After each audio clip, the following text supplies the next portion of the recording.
While Lee Jung-jae's Squid Game character might have had a rough time with love, real life is a totally different story.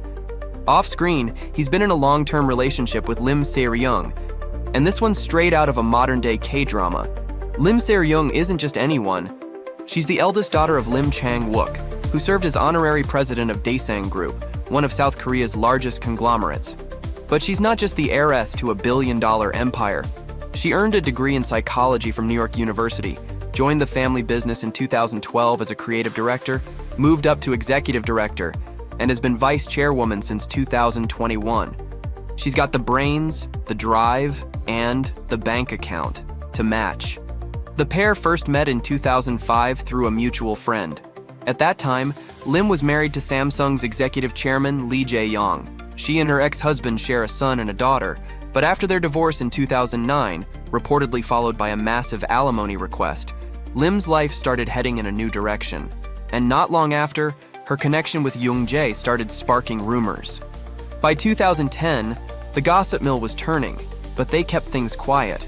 It wasn't until 2015 that they officially confirmed their relationship. Since then, they've stepped out together at major events, like the LACMA Art Plus Film Gala and the 74th Primetime Emmy Awards, where Lee made history with his win for Squid Game. And yes, Lim Se-ryung was right there beside him. Where do you keep your Emmy? In the middle of my living room. Still, they're not the couple flooding Instagram with selfies. Jung-jae's been clear. He chooses to keep their relationship private to protect Se-ryung's dignity and shield her from the downsides of fame, especially since she's also a mom. Honestly, that's pretty admirable in an industry where oversharing is almost expected. And here's something you might be thinking: 10 years of dating and still no engagement? Lee, come on, we're all waiting. Then again, with Lim's taste and status, we get it. It's probably not easy to find a diamond that actually impresses a billion-dollar businesswoman.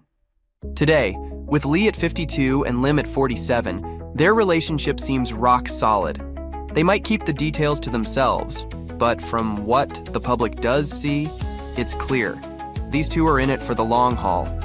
Now that we're all hooked and counting down to Squid Game Season 3, let's rewind a bit and take a look at what Season 2 didn't quite get right. Let's start with the vibe. I just finished Episode 2, and I'm not a fan of the pacing so far. Really slow start, they're taking their time. Hopefully it speeds up in later episodes. I couldn't agree more. The slow start left me itching for the games to begin. It felt like they were over-explaining everything, instead of letting the story flow naturally. First season had to hook with the games before going into characters' drama, but this one can take its time by focusing on drama first. It's more of an action drama than a survival show this time.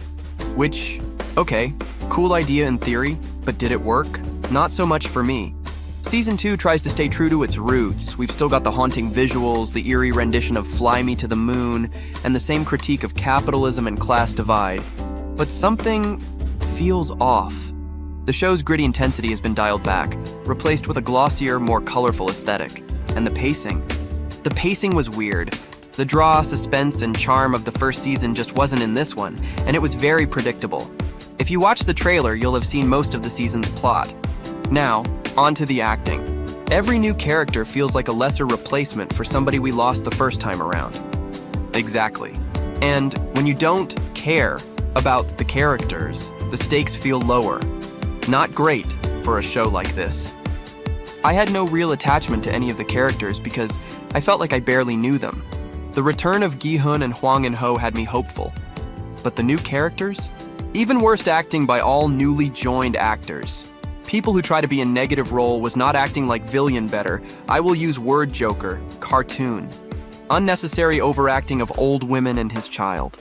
Old men who was shown negative is also doing junk. Overall, very, very disappointing. A mixed bag, to say the least. Top's performance as Thanos, for instance, sparked quite a bit of controversy. New actors picked for Season 2 were bad additions, especially Thanos. I caught myself drifting away into doing other things while Season 2 was playing because of how boring it was. Ouch.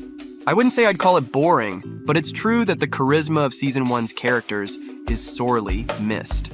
Il-nam's sly wisdom, Sabyok's quiet resilience, gone. And their replacements just don't measure up. Let's talk about the story. I gotta say it was subpar. The events were too obvious, foreshadowing was shallow, plot twists were also obvious. The show was made far too obvious. This is one of my biggest complaints too. Season 1 kept me on the edge of my seat.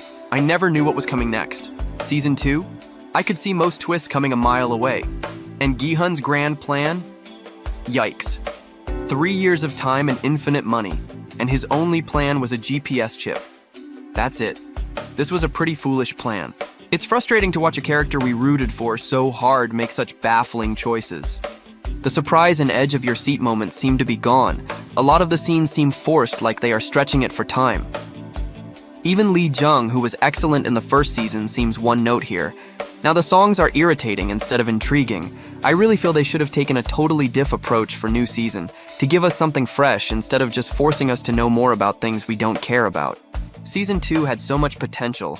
Gi-hun's mission to uncover the truth about the games should have been riveting. But instead, it felt flat, predictable even. And what about the games? The heart of Squid Game? The games that the characters had to survive in were formed to be a lot simpler, to accommodate for Western viewers that aren't familiar with Korean games. Not a lot of scenes actually made me surprised, nervous, or excited.